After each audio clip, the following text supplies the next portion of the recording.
Pak Marwan bukan dukun biasa. Ia dikenal sebagai dukun santet paling ditakuti di daerah itu. Konon, Pak Marwan memiliki ilmu hitam yang sangat kuat. Dengan bantuan boneka-boneka kecil yang terbuat dari jerami dan kain, ia bisa mencelakai siapa saja hanya dengan menusukkan jarum pada boneka itu. Assalamualaikum warahmatullahi wabarakatuh. Halo sahabat Kiyomasa TV, sebelum lanjut ke ceritanya jangan lupa like, komen dan subscribe untuk cerita menarik lainnya. Dan sebutkan dari mana asal kalian, kami sangat suka kehadiran kalian. Tetap stay di tempat ya.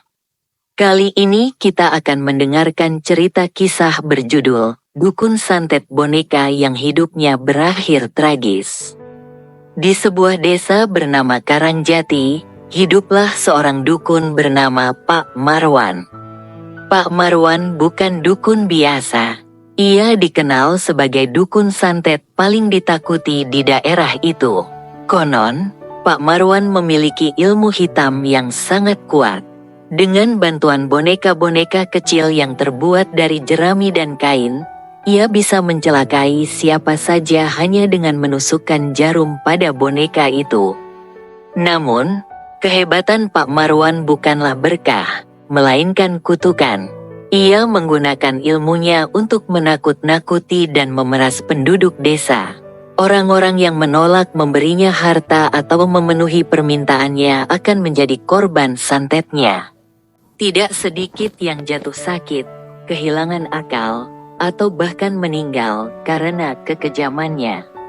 Suatu hari, seorang perempuan muda bernama Rahayu datang menemui Pak Marwan. Rahayu adalah anak seorang petani miskin, dan ia memohon agar Pak Marwan menyembuhkan ayahnya yang sedang sakit parah. "Tolong, Pak Marwan, saya tidak punya banyak uang, tapi saya akan membayar semampu saya," katanya dengan suara bergetar. Pak Marwan menyeringai, "Kalau kau tidak punya uang, serahkan saja kalungmu itu. Kalau tidak, jangan harap ayahmu sembuh," jawabnya dengan nada dingin. Rahayu terpaksa menyerahkan kalung peninggalan ibunya. Pak Marwan kemudian melakukan ritualnya, tapi bukannya menyembuhkan ayah Rahayu, ia malah menggunakan boneka santet untuk memperburuk kondisi ayahnya. "Biarkan mereka tahu, aku tak boleh ditawar," gumamnya dengan tawa licik. Namun, kekejaman Pak Marwan akhirnya sampai ke telinga Ki Sastro, seorang petapa bijak yang tinggal di hutan. Ki Sastro dikenal sebagai pelindung kebenaran. Ketika Rahayu datang kepadanya untuk meminta pertolongan, Ki Sastro langsung tahu bahwa ini adalah ulah Pak Marwan. "Malam ini adalah malam bulan purnama," kata Ki Sastro. "Ilmu hitamnya akan mencapai puncaknya. Namun, itu juga saat dia paling rentan." Ki Sastro memberikan Rahayu sebuah kendi berisi air suci dan sehelai daun kelor. "Pergilah ke rumah Pak Marwan. Taburkan air ini di boneka-boneka santetnya, dan gunakan daun kelor ini untuk melindungi dirimu. Kebenaran akan mengalahkan kejahatan." Malam itu, Rahayu dengan hati-hati menyelinap ke rumah Pak Marwan. Ia menemukan ruang ritualnya, penuh dengan lilin hitam dan boneka-boneka yang menggantung di dinding. Suara tawa Pak Marwan terdengar di ruangan lain, seolah ia tengah menikmati kekuatannya.